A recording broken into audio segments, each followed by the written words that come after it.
یہ باقاعدہ ایک پورا منصوبہ، ایک نظریہ ہے، LGBTQ، یہ نظریہ ہے، ایک علامت ہے۔ اگر کوئی چور پکڑا جائے اور چوری ثابت ہو جائے، کیا قرآن کے حکم کے مطابق اس کے ہاتھ کاٹے جاتے ہیں؟ جو ٹرانسجنڈر ایک بل پاس ہوا کہ ایک عورت کو عورت کے ساتھ رشتہ قائم کرنے کی اس کو اجازت ہے، وہ اس کے ساتھ جنسی رشتہ قائم کر سکتی ہے۔ ایک مرد مرد کے ساتھ ناجائز تعلقات قائم کر سکتا ہے، یہ اس کو اجازت ہے۔ اور اللہ کی جانب سے ہدایت کردہ اور نجات والا راستہ بھی متقین کا راستہ ہے۔ تقویٰ، جیسا کہ میں نے پہلے بھی بارہا مرتبہ عرض کیا ہے کہ تقویٰ صرف چند چیزوں سے پرہیز کا نام نہیں ہے، بلکہ تقویٰ تمام انسان کی زندگی کے لیے ہے۔ انسان پوری زندگی میں جو عمل بجا لاتا ہے، کسی بھی شعبہ زندگی سے اس کا تعلق ہو، وہ انسان اسی فیلڈ میں رہ کر باتقویٰ ہو سکتا ہے۔ اگر تاجر ہے تو باتقویٰ تاجر بن سکتا ہے، اگر کہیں جاب کرتا ہے تو باتقویٰ طریقے سے اپنے فرائض کو انجام دے سکتا ہے۔ کوئی ذمہ داری اس کے ذمہ ہے تو قرآن اس کو بھی ہدایت کرتا ہے کہ اپنی ذمہ داریوں کو کس طریقے سے تقویٰ کے عین مطابق انسان انجام دے۔ اور زندگی کے تمام شعبے ہیں انسان کے لیے جو انسان کو درپیش ہوتے ہیں، ان تمام مراحل میں، ان تمام شعبوں میں اللہ نے انسان کو ایک ہی راستہ بتایا ہے جو نجات کا راستہ ہے، وہ ہے تقویٰ کا راستہ۔ اس لیے اللہ تعالیٰ فرماتا ہے کہ یہ قرآن ہدی للمتقین بھی ہے، متقین کے لیے ہدایت ہے یہ قرآن۔ جو شخص متقی ہو، خدا کا خوف اس کے دل میں ہو، تو یہ قرآن اس کے لیے ہدایت ہے۔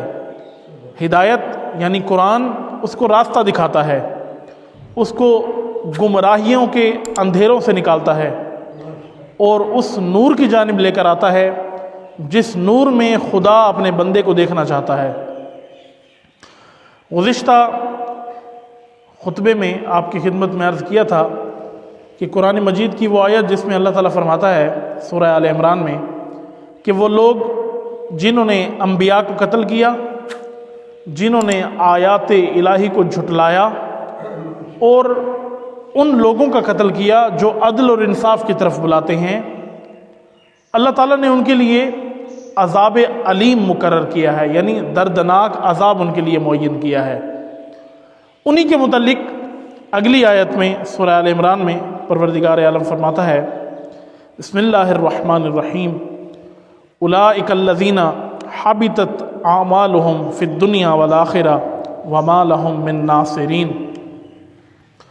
اللہ تعالیٰ انہی لوگوں کے بارے میں فرماتا ہے کہ جو ایک تو آیات الہی کی تکذیب کرتے ہیں، خدا کی آیات کو جھٹلاتے ہیں، اور اس کے علاوہ انبیاء کا قتل کرتے ہیں اور ان لوگوں کا قتل کرتے ہیں جو عدل اور انصاف کی طرف بلائیں۔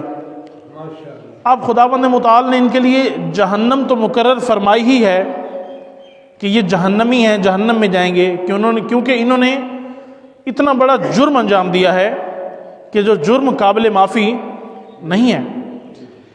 انہی لوگوں کے بارے میں اب قرآن فرماتا ہے اولئک الذین حبطت اعمالهم فی الدنیا والآخرہ۔ ایک تو پچھلی آیت میں فرمایا کہ ایسے لوگ جنہوں نے آیات الہی کو جھٹلایا، انبیاء کا قتل کیا اور عدل و انصاف کی طرف دعوت دینے والے علماء کو قتل کیا، وہ دردناک عذاب کے مستحق ہوں گے۔ اس آیت میں ایک اور عذاب ان کے لیے ذکر کیا ہے، فرمایا اولئک الذین حبطت اعمالهم، اللہ ان کے اعمال کو حبط کر دے گا۔ حبط اعمال یعنی جیسے کہ انسان نے عمل کیا ہی نہ ہو، وہ عمل اللہ تعالیٰ انسان کے لیے باطل قرار دے گا۔ یعنی انسان جتنا چاہے نیک ہو، جتنے چاہے عمل کرے، جتنے چاہے روزے رکھ لے، جتنی نمازیں پڑھ لے، لیکن اگر عملی زندگی میں آیات الہی کی تکذیب کرے اور ان لوگوں کا قتل کرے یا ان کی مخالفت کرے جو عدل و انصاف کی طرف دعوت دیتے ہیں، تو ایک تو یہ جہنم میں بھی جائے گا، اور دوسرا یہ کہ دنیا میں جو اس نے اعمال بجا لائے ہیں وہ اللہ اس کے اعمال کو ختم کر دے گا، ایسے ہی جیسے اس نے کوئی عمل کیا ہی نہیں ہے، اس کے اعمال کو خدا باطل قرار دے گا، اس کا کوئی بھی عمل قابل قبول نہیں ہے۔ دنیا میں اگرچہ اس نے اچھے کام، اس کی نظر میں اس نے اچھے کام کیے ہیں، لیکن چونکہ اس نے یہ ظلم عظیم بنجا لایا ہے، اللہ کی آیات کو جھٹلایا ہے، انبیاء کا قاتل بنا ہے، یا ان لوگوں کی مخالفت کی ہے، یا ان لوگوں کو قتل کیا ہے جو عدل و انصاف کی طرف بلاتے ہیں، تو اولئک الذین حبطت اعمالہم، اللہ ان کے اعمال کو حبط کر دے گا، ان کے اعمال کو خدا ضائع کر دے گا، فی الدنیا والآخرہ، دنیا میں بھی اور آخرت میں بھی ان کے اعمال حبط ہو جائیں گے۔ یا ایک نقطے کی طرف توجہ فرمائیں، دنیا میں بھی ان کے اعمال ختم، آخرت میں بھی ان کے اعمال ختم۔ اس سے کیا مراد ہے؟ اس سے مراد یہ ہے کہ دنیا میں ذلت اور رسوائی ان کے لیے ہے، ذلیل ہوں گے، رسوا ہوں گے، ہر جگہ پر رسوا ہوں گے، اور آخرت میں بھی جہنم ان کے لیے بیٹھی ہوئی ہے، جہنم دوزخ ان کے انتظار میں بیٹھی ہے۔ دنیا میں بھی یہ ذلیل اور رسوا ہو جائیں گے، اور آخرت میں بھی ذلیل اور رسوا ہو جائیں گے۔ وما لہم من ناصرین، اللہ تعالیٰ فرماتا ہے ان کے لیے کوئی بھی مددگار نہیں ہوگا، قیامت کے روز ان کے لیے کوئی بھی مددگار نہیں ہوگا، کوئی ان کی مدد نہیں کرے گا، کوئی ان کی نصرت نہیں کرے گا۔ کون لوگ؟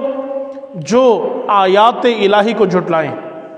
پچھلے خطبے میں آپ کی خدمت میں عرض کیا تھا کہ آیات الہی کو جھٹلانے کا مقصد یہ ہے، مطلب یہ ہے کہ انسان احکامات الہی کو نظر انداز کر دے، توجہ نہ دے، ان سنا کر دے، ان دیکھا کر دے، اس کے سامنے اللہ کا دین پائمال ہو رہا ہو وہ آواز نہ اٹھائے، وہ خود جانتا ہو کہ دین یہ کہتا ہے اور دین جس بارے میں جو حکم رکھتا ہے اس کی مخالفت میں عمل کرے۔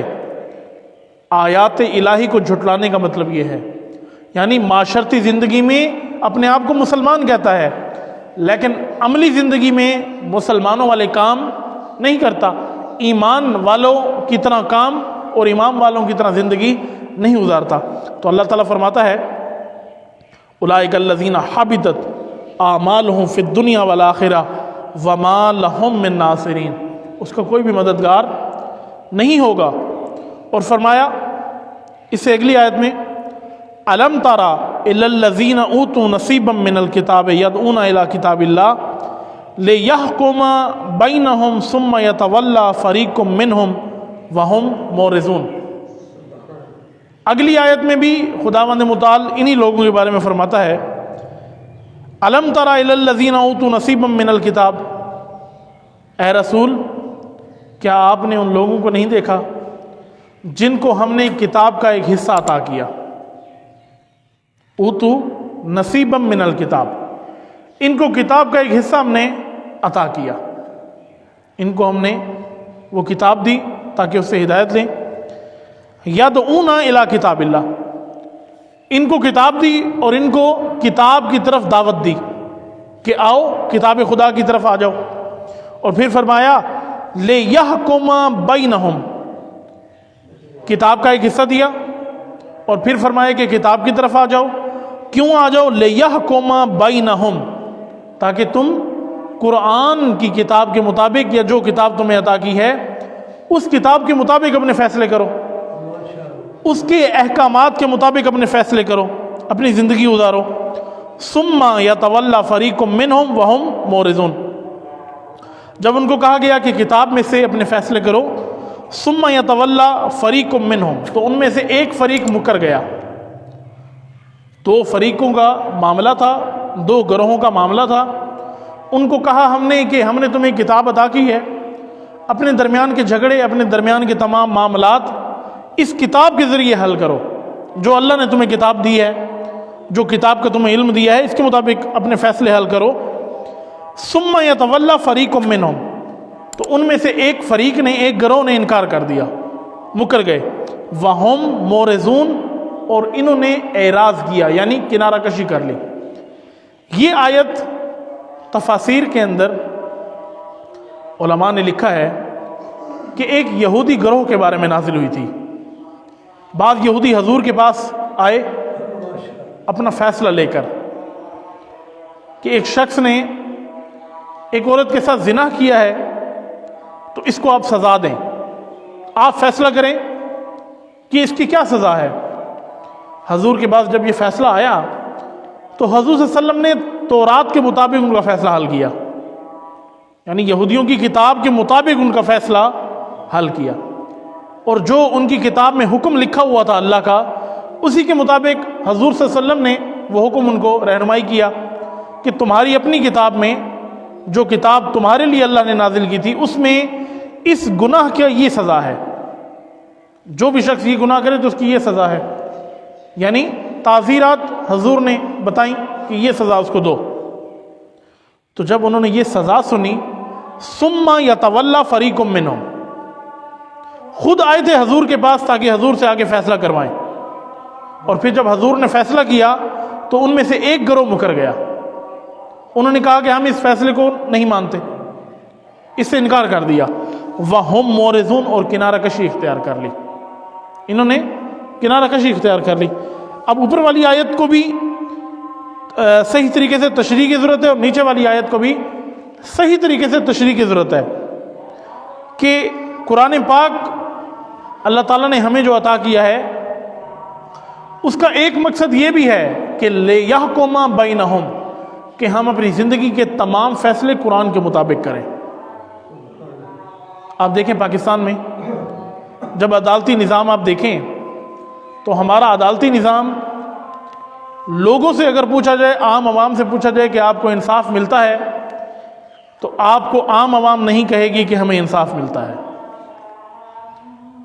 پاکستان کا کوئی عام شہری, کوئی غریب شخص جس کے پاس مال و دولت نہیں ہے, جس کے پاس تعلقات نہیں ہیں, اگر اس سے پوچھ لیں کہ زندگی میں کبھی تو آپ کا واسطہ عدالت سے پڑا ہوگا, تو کیا آپ کو عدالت سے مطمئن کنندہ عدل ملا ہے, انصاف ملا ہے؟ تو یقیناً 22 کروڑ میں سے کتنے لوگ ہوں گے جو کہیں گے کہ واقعاً ہمیں انصاف ملا ہے. تو اگر میں مبالغہ نہ کروں تو شاید 80% لوگ کہیں گے کہ ہمیں انصاف نہیں ملا. یہ ہمارا عدل و انصاف کا یہ نظام ہے. دعا کرتے ہیں کہ عدل و انصاف کا یہ نظام بہتر ہو, لیکن جب تک سیاسی نظام تبدیل نہیں ہوتا یہ نظام بھی درست ہونے والا نہیں ہے. کیوں؟ کیونکہ ہمارا عدالتی نظام قرآن کے احکامات کے مطابق استوار نہیں ہے. قرآن نے جو رہنمائی کی ہے کہ اگر کوئی شخص چوری کرے تو اس کو کیا سزا دو, قرآن میں واضح ہے کہ اگر چوری ثابت ہو جائے تو اس کے ہاتھ کاٹ دو. پورے حکم احکام بتائے گئے ہیں, یعنی بعض اوقات انگلیاں کاٹنی ہیں, بعض اوقات اگر چوری کرے تو ایک ہاتھ کاٹنا ہے, بعض اوقات حکم بیان فرمایا گیا ہے کہ دونوں ہاتھ کاٹ دو. کیا پاکستان میں اس پر عمل کیا جاتا ہے؟ اگر کوئی چور پکڑا جائے اور چوری ثابت ہو جائے, کیا قرآن کے حکم کے مطابق اس کے ہاتھ کاٹے جاتے ہیں, اس کو تعزیر کیا جاتا ہے؟ نہیں کیا جاتا. اور جب اس پر اعتراض کیا جائے تو جواب یہ آتا ہے جی پاکستان کا آئین اسلام کے عین مطابق ہے. اگر اسلام کے عین مطابق ہے تو اسلام کے مطابق سزائیں کیوں نہیں دیتے؟ اسلام کے مطابق آئین ہے تو قرآن کے مطابق فیصلے کیوں نہیں ہوتے؟ کیوں؟ کیونکہ مغرب کا ہمارے اوپر دباؤ ہے کہ اگر ہم ہاتھ کاٹیں گے تو وہ ہمیں کہیں گے کہ یہ شدت پسند ہے. مغرب کے ڈر سے قرآن کو ہم نے چھوڑ دیا. اس کا اثر ہے کہ اللہ نے آخر کیوں کہا کہ چور اگر چوری کرے اور پکڑا جائے اور چوری ثابت ہو جائے تو اس کا ہاتھ کاٹ دو؟ قرآن کی واضح آیت ہے, السارق والسارقۃ فاقطعوا ایدیہما, چور مرد ہو یا عورت ہو, اگر چوری پکڑی جائے ثابت ہو جائے دونوں کے ہاتھ کاٹ دو. یہ قرآن کی آیت ہے. یہ سوال پیدا ہوتا ہے کہ آخر اللہ تعالیٰ نے اتنی سخت سزا کیوں بنائی؟ چور کے ہاتھ کاٹ دو, بڑی سخت سزا ہے. جن کے ہاتھ نہیں ہیں یا کسی حادثے میں جن کے ہاتھ کٹ گئے ان سے پوچھیں وہ کتنی بڑی نعمت ہے ہاتھ. انسان کی زندگی کی بنیاد ہے ہاتھ. اگر ہاتھ نہیں ہے تو انسان کام کیسے کرے گا؟ انسان زندگی کے دیگر امور کیسے بجا لائے گا؟ تو اللہ تعالیٰ نے سوال یہ ہے کہ اتنا سخت فیصلہ کیوں دیا کہ اگر کوئی چور چوری کرتے ہوئے پکڑا جائے یا اس کی چوری ثابت ہو جائے تو اس کے ہاتھ کاٹ دو. اس لیے یہ سخت سزا معین کی کہ اس کی سزا کو دیکھ کر پھر کوئی چور چوری کرنے کی ہمت نہ رکھے. اگر معاشرے میں اسلامی سزائیں ہوں، اگر اسلام کے مطابق قرآن کے مطابق سزائیں دی جائیں تو ہمارے معاشرے سے جرم ختم ہو جائیں گے. واضح سی بات ہے. اگر کسی معاشرے میں ہاتھ کاٹ دیا جائے چور کا، پھر کوئی جرت کرے گا چوری کرنے کی؟ کوئی نہیں جرت کرے گا، کیوں؟ اس کو پتہ ہے. اور یہی بات اگر سمجھائی جائے ہمارے حکمرانوں کو کہ قرآن یہ کہتا ہے کہ ہاتھ کاٹو، تو کیا کہیں گے؟ یہ تو شدت پسند ہے، یہ تو طالبان ہے. خدا نخواستہ اس کو کہا جاتا ہے کہ یہ شدت پسند ہے. دین اگر تمہیں معاشرے میں رہنے کے طریقے بتاتا ہے تو یہی طریقہ ہے. آپ دیکھیں کیا معاشرہ چوروں سے نجات حاصل نہیں کر لے گا؟ اگر چوروں کو قرآن کے مطابق سزا دی جائے ہمارے معاشرے سے چوریاں ختم ہو جائیں گی. آپ دیکھیں پاکستان کے مختلف بڑے شہروں میں، کراچی، لاہور، ایک دن میں کتنی چوریاں ہوتی ہیں. خود اپنے ڈیرہ اسماعیل خان کا آپ دیکھ لیں. یہاں تو اللہ کا شکر ہے اتنا اس کی نہیں ہے، لوگ اتنی چوریاں یہاں نہیں کرتے ہیں. بہرحال ہر علاقے میں ہوتے ہیں، لیکن بڑے شہروں میں زیادہ بڑے چور ہیں. کراچی کے اندر یہ کچھ مہینے پہلے کی رپورٹ ہے کہ ایک دن کے اندر سینکڑوں موبائل چھین لیے جاتے ہیں. موٹر سائیکل پہ آتے ہیں دو افراد آتے ہیں، اس کے کان پٹی پر پسٹل رکھتے ہیں اور کہتے ہیں موبائل بھی نکالو، بٹوا بھی نکالو، پیسے بھی نکالو، جتنا کچھ سب تمہارے پاس ہے سب نکالو. اور بیچارہ ہر شے نکال کے دے دیتا ہے. کراچی کے اندر سٹریٹ کرائم جو عام بڑھ گئے ہیں، کار چھیننا، موٹر سائیکل چھین لینا اسلحے کے زور پر. کسی کو ناحق اگر کسی بندے نے سامنے سے مزاحمت کی تو اس کو فوراً گولی مار دیتے ہیں. ایک موبائل کے پیچھے گولی مار دی. کتنے نوجوان، سینکڑوں نوجوان، یا آپ اخبار اٹھا کے دیکھیں، میڈیا اٹھا کے دیکھیں، اسی سال میں، یہ 2021 میں اور 2022 میں، پچھلا سال اور یہ، آپ دیکھیں کراچی کے اندر سٹریٹ کرائم کے دوران کتنے نوجوان مارے گئے. سینکڑوں نوجوان اسی لیے موت کی بھینٹ چڑھ گئے جو انہوں نے سامنے سے مزاحمت کی. اگر اسلام کے مطابق ان چوروں کو سزائیں دی جائیں، میں یقین کے ساتھ کہتا ہوں ایک ہفتے کے اندر کراچی کے سٹریٹ کرائم ختم ہو جائیں گے. چوریاں ختم. جس نے چوری کی اس کے پیچھے ساتھ دینے والے حکومتی اہلکار، پولیس ساتھ ہوتی ہے، اس کے اپنے ریٹ معین ہوتے ہیں کہ اتنی چوری کرو گے تو اتنے % ہمیں دینا ہے آپ نے. یہ کوئی نئی بات نہیں کر رہا، یہ میڈیا نے یہ باتیں بتائی ہیں، یہ اخباروں میں باتیں چھپی ہیں کہ انصاف کرنے والے ادارے اور لوگوں کی حفاظت کرنے والے ادارے خود لوگوں کے دشمن بن گئے ہیں. انٹرنیشنل بین الاقوامی ایک رپورٹ آئی ہے جس رپورٹ کے مطابق پاکستان کا شہر کراچی انسانوں کے رہنے کے قابل نہیں ہے. انسانوں کے رہنے کے قابل یہ شہر نہیں ہے. اس قدر حالت خراب ہے ہمارے معاشرے کی. کیوں؟ ہم قرآن سے دور ہیں. ہم نے قرآن کو اپنے لیے اسوہ نہیں بنایا، ہم نے قرآن کو اپنے لیے رول ماڈل نہیں بنایا. اسی وجہ سے آج ہمارے معاشرے کی حالت یہ ہے.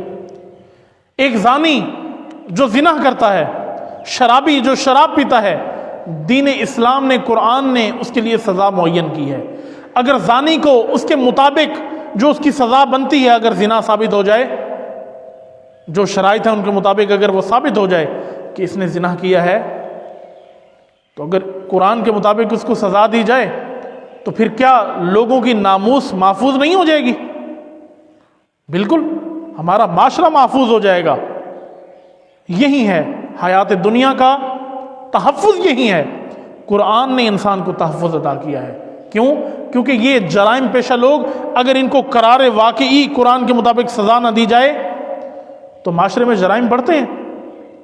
آج اب دیکھیں معاشرے کے اندر کتنے جرائم بڑھ گئے ہیں، انسان بیان نہیں کر سکتا کس قدر انسان جانور بن چکا ہے۔ چھوٹے چھوٹے بچوں کے ساتھ ان کی بے حرمتی کرتے ہیں، ان کے ساتھ زیادتی کرتے ہیں اور پھر قتل کر دیتے ہیں، مار دیتے ہیں چھوٹے چھوٹے بچوں کے ساتھ۔ یہ کیوں ہو رہا ہے؟ کیونکہ ہمارا نظام انصاف قرآن کے مطابق نہیں ہے۔ جس دن ہمارا نظام انصاف قرآن کے مطابق ہو جائے گا معاشرے سے جرائم ختم ہو جائیں گے۔ اللہ تعالیٰ کیا کہتا ہے کہ الم تری الی الذین اوتوا نصیبا من الکتاب، ہم نے جو کتاب کا کچھ حصہ تمہیں عطا کیا، یدعون الی کتاب اللہ، تم آؤ اس کتاب کی طرف آؤ، کیوں؟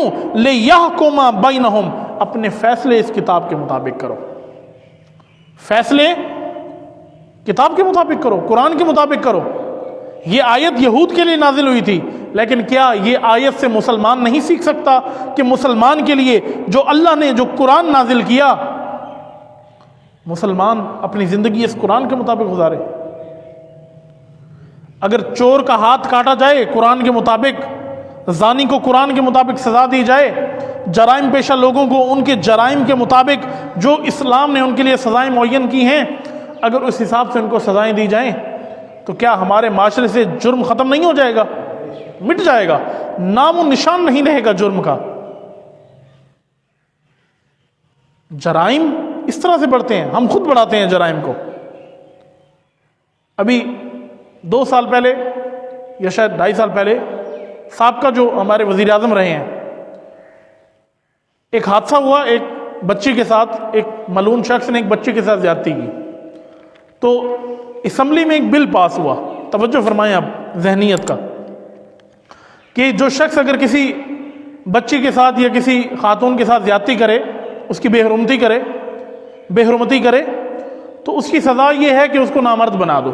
یہ آپ نے سنا ہوگا، اخباروں میں آیا تھا اور باقاعدہ ٹی وی پہ اس کو بتایا گیا اور باقاعدہ اس کا بل اسمبلی میں لے جا کر اس کو پاس کروایا گیا۔ سوال یہ ہے کہ کیا یہ مجرم جس نے یہ جرم انجام دیا ہے، قرآن نے اس کے لیے یہی سزا معین کی ہے کہ اس کو نامرد کر دو؟ انہوں نے اپنے نزدیک ایک سزا دینا چاہیے ان کو، یہ سزا ہے کہ اس کو نامرد بنا دو، آپریشن کر کے اس کو نامرد بنا دو۔ یہ کس کے فتویٰ کے مطابق آپ نے یہ حکم نکال لیا کہ جو شخص زنا کرے یا یہ حرکت کرے، جرم کرے، لواط کرے، اس کو یہ سزا دو؟ قرآن نہیں پڑھا؟ کون سی قرآن کی آیت میں لکھا ہوا ہے کہ اس کے ساتھ یہ آپ کرو؟ قرآن کہتا ہے اس کو سنگسار کر دو۔ لواط قوم لوط کا یہی کام تھا، وہ کیا کرتے تھے؟ مرد کے ساتھ بدکاری کرتے تھے، اور قرآن نے ان کو احکامات صادر کیے۔ قرآن بتاتا ہے کہ کوئی شخص ایسا مجرم ہے تو اس کو کیسے آپ نے سزا دینی ہے، قتل کر دیا جائے۔ قرآن کے مطابق جو شخص یہ جرم انجام دے اس کی سزا موت ہے۔ یہ کہاں لکھا ہوا ہے کہ اس کو نامرد بنا دو؟ کیوں؟ ہم جس کو ووٹ دیتے ہیں، جن کو اسمبلیوں میں پہنچاتے ہیں، وہ ہم سے ووٹ تو لیتے ہیں، ہم بھی بڑے اپنے آپ کو مسلمان کہتے ہیں، لیکن تمام فیصلے، تمام حکم، کوئی بھی حکم اسلام کے مطابق نہیں بنتا۔ ابھی حالیہ دنوں میں جو بل پاس ہوئے ہیں پاکستان کی پارلیمنٹ سے، قومی اسمبلی سے، آپ ان کو توجہ کریں، دیکھیں جو ٹرانسجنڈر ایک بل پاس ہوا کہ ایک عورت کو عورت کے ساتھ رشتہ قائم کرنے کی اس کو اجازت ہے، وہ اس کے ساتھ جنسی رشتہ قائم کر سکتی ہے۔ ایک مرد کے ساتھ ناجائز تعلقات قائم کر سکتا ہے، یہ اس کو اجازت ہے۔ یہ ہماری قومی اسمبلی میں بل پاس ہوا ہے۔ عورت جو چاہے کرے، اس کو قانون کچھ نہیں کہہ سکتا، اس کو والد، اس کا بھائی، اس کے رشتہ دار اس کو اف تک نہیں کر سکتے۔ یہ جس کو مغرب نے پروان چڑھایا، یہ باقاعدہ ایک پورا منصوبہ، ایک نظریہ ہے، LGBTQ، یہ نظریہ ہے، ایک علامت ہے۔ اس کا مطلب یہی ہے، لیسبین اور گے، یعنی وہ لوگ جو لواط کے مجرم ہیں، اور وہ لوگ جو یعنی ہم جنس پرست لوگ، عورت کے ساتھ، مرد کے ساتھ۔ یہ ہماری قانون پاس ہوا ہے ہماری اسمبلی کے اندر۔ قرآن کیا کہتا ہے؟ اوتو نصیبا من الکتاب یدعون الی کتاب اللہ، ہم نے جو تمہیں کتاب عطا کی اور تمہیں کتاب کی طرف دعوت دی، کیوں دعوت دی؟ لیحکم بینہم، تم کیا کرو؟ اپنے فیصلے اس کتاب کے ذریعے کرو۔ تو ہمارا کون سا عدالتی نظام آپ دیکھ لیں، کتنے فیصلے، میں نے ابھی آپ کی خدمت میں عرض کیا نا کہ پاکستان کی 22 کروڑ عوام میں سے آپ ایک سروے کروائیں اور پوری پاکستانی عوام سے پوچھیں کہ ساری زندگی میں کبھی تو عدالت سے پالا پڑا ہوگا نا، کبھی تو کسی مسئلے کی خاطر آپ عدالت گئے ہوں گے، اور سروے کروائیں کہ 22 کروڑ میں سے کتنے لوگوں کو انصاف ملا ہے۔ آپ میں سے بھی شاید کوئی گیا ہو کبھی عدالت میں، اس کا جانا ہوا ہو، اللہ کرے کوئی نہ جائے عدالت، کسی کو یہ موقع کسی کے اوپر نہ آئے، مصیبت نہ آئے کہ انسان کو عدالت جانا پڑے۔ کتنے لوگ ہیں جن کو انصاف ملا ہے؟ کوئی کہہ سکتا ہے کہ 50% لوگوں کو انصاف ملا ہے؟ نہیں۔ اگر 50% لوگوں کو بھی انصاف ملا ہے نا تو بھی ہمارا نظام انصاف کچھ بہتر ہے، لیکن نہیں ملا۔ یا انصاف کس کو ملتا ہے؟ جس کے پاس دولت ہے، جس کے پاس طاقت ہے، جس کے پاس تعلق ہے، جس کے پاس گاڑیاں ہیں، جس کے پاس جائیدادیں ہیں، اس نے بڑے سے بڑا جرم کیا بچ جائے گا۔ آپ دیکھیں سندھ کے اندر وڈیروں نے مل کر ایک کسان کو قتل کر دیا، سیاسی لوگوں نے مل کر ایک کسان، ایک بیچارے کو قتل کر دیا۔ کیوں؟ اس نے ان کے خلاف آواز اٹھائی، اس کو قتل کر دیا۔ عدالت سے وہ سارے مجرمین بری ہو گئے، وہ سب بری ہو گئے۔ کیوں؟ پیسہ ہے، جائیداد ہے، کوئی ان کو کچھ نہیں کہہ سکتا، کوئی کچھ بھی نہیں کہہ سکتا۔ یہ ہے ہمارا نظام۔ کیوں؟ کیونکہ ہمارا نظام انصاف، ہمارا نظام تعلیم، ہمارا نظام سیاست قرآن کے احکامات کے مطابق استوار نہیں ہے۔ اگر چور کے ہاتھ کاٹ دیے جائیں تو معاشرے میں چوریاں ختم ہو جائیں گی، زانی کو سنسار کیا جائے تو معاشرے سے زنا ختم ہو جائے گا، لواطی کو قرآن کے مطابق سزا دی جائے تو معاشرے سے یہ جرم مٹ جائے گا۔ ظاہر ہے جب دیکھے گا کوئی شخص کہ چور کا ہاتھ کاٹ دیا گیا ہے، لاہور اور کراچی جیسے شہر بڑے پڑے ہیں، ایک دن میں کتنے سینکڑوں لوگوں سے موبائل فون، پیسے چھین کے لے جاتے ہیں، موٹر سائیکل چھین لیتے ہیں، کاریں چھین لیتے ہیں، اور جب پہلے تو پکڑے نہیں جاتے، اور جب پکڑے جاتے ہیں تو پھر 2 دن بعد وہ سب چھوٹ جاتے ہیں آزاد۔ کیوں؟ ہم نے قرآن کے مطابق فیصلے نہیں کیے۔ قرآن کی صریح آیت ہے السارق والسارقۃ فاقطعوا ایدیہما، چور اور چورنی، چور کرنے والا مرد اور چوری کرنے والی عورت، اگر ان کی چوری ثابت ہو جائے ان کے ہاتھ کاٹ دو۔ یہ قرآن کہہ رہا ہے۔ کیا پاکستان میں چور کے ہاتھ کاٹے جاتے ہیں؟ اگر کسی چور کا ہاتھ کاٹا جائے تو کہا جاتا ہے کہ یہ شدت پسند ہے۔ اگر قرآن کی بات کرے تو یہ شدت پسند ہے۔ قرآن نے، سوال بھی اٹھتا ہے نا کہ قرآن نے آخر چور کے ہاتھ کاٹنے کی سزا کیوں بتائی؟ اتنا سخت فیصلہ، اتنی سخت بات، اس لیے کہ اس چور کو سزا ملنے کے بعد باقی سارا معاشرہ تحفظ پائے، پھر کوئی جرت نہ کرے چوری کرنے کی۔ اور جب چور کو آزاد چھوڑ دیا جائے گا، اس کو ساتھ دیا جائے گا، اس کی حمایت کی جائے گی، پھر دوسرے کی بھی ہمت بڑھے گی کہ میں بھی چوری کروں، اس کا کچھ نہیں بگڑا تو میرا کون کوئی بگاڑے گا۔ یہ قرآن ہمارے معاشرے کو تحفظ دینا چاہتا ہے۔ دین ہمارے معاشرے کو، دین صرف اس لیے نہیں ہے کہ انسان 5 وقت کی نماز پڑھتا ہو، قرآن صبح اٹھ کے پڑھ لیتا ہو۔ دین صرف نماز، قرآن، روزہ تک محدود نہیں ہے۔ دین انسان کی زندگی کو تحفظ دیتا ہے۔ دین انسان کو نجات کا راستہ بتاتا ہے کہ دنیا کے اندر کیسے کامیاب ہونا ہے۔ آپ اندازہ کریں جو دین انسان کو دنیا میں فائدہ نہ دے سکے وہ آخرت میں کیا فائدہ دے گا؟ سوال ہے یا نہیں ہے؟ جو دین انسان کو معاشرے کے اندر تحفظ نہ دے سکتا ہو وہ آخرت میں فائدہ دے گا؟ دین اس دنیا میں ہے، آیا ہی اس دنیا کے لیے ہے۔ دین اس دنیا میں عمل ہی ہم نے دین پر کرنا ہے تو ہی دیندار بنیں گے۔ ہم مومن ہیں بغیر ایمان کے، ہم مسلمان ہیں بغیر تسلیم کے، ہم دیندار ہیں بغیر دین کے۔ حقیقت ہے یہ بات۔ آج ہم سب کو کہتے ہیں کہ یہ ہمارا مومن بھائی ہے، بالکل اس کو مومن کہیں، مومن ہے، اللہ اس کے اندر ایمان کی طاقت دے، لیکن کیا ایمان والی صفات جو قرآن نے بیان کی ہیں یہ مومن رکھتا ہے؟ مومن کو مومن کہیں اس نیت سے کہیں کہ شاید مومن بن جائے۔ کسی کو شیعہ کو مومن کہنا غلط نہیں ہے، کہیں، اس نیت سے کہیں کہ اللہ اس کو مومن بنائے. لیکن ہم ہر شخص کو اس کو مومن سمجھتے ہیں جو اپنے آپ کو شیعہ کہتا ہے، عمل جیسا بھی ہے اس کا یہ مومن ہے. لیکن قرآن سے پوچھیں کہ قرآن آپ بتاؤ کہ مومن کون ہے، قرآن بتائے گا.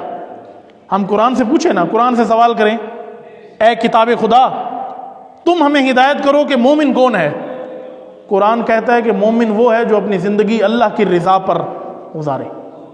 قرآن کہتا ہے کہ مومن کون ہے، جس کے اندر ایمان کی صفات ہوں. کون مومن ہے؟ الصادقین، القانتین، المستغفرین، یہ مومن ہے. صادق مومن ہے، صابر مومن ہے، قانت مومن ہے، استغفار کرنے والا مومن ہے، یہ مومن ہے.